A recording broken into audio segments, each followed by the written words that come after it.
In this lesson, we're going to work on a word problem. So if we have a problem like this that says each cookie has 10 chocolate chips, how many chocolate chips are on 5 cookies? So we have a table here that shows us the number of cookies. So each cookie has a certain amount of chocolate chips. So for one cookie, there's 10. For 2, there's 20. For 3, there's 30. For 4, there's 40.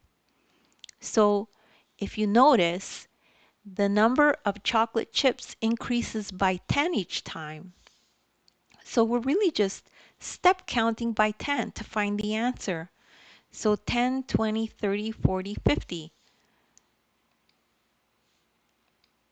So the answer is 50.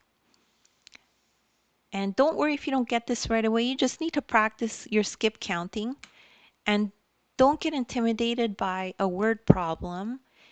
It's actually just simple when you break down the words and try to understand exactly what they're trying to say. And thank you for listening.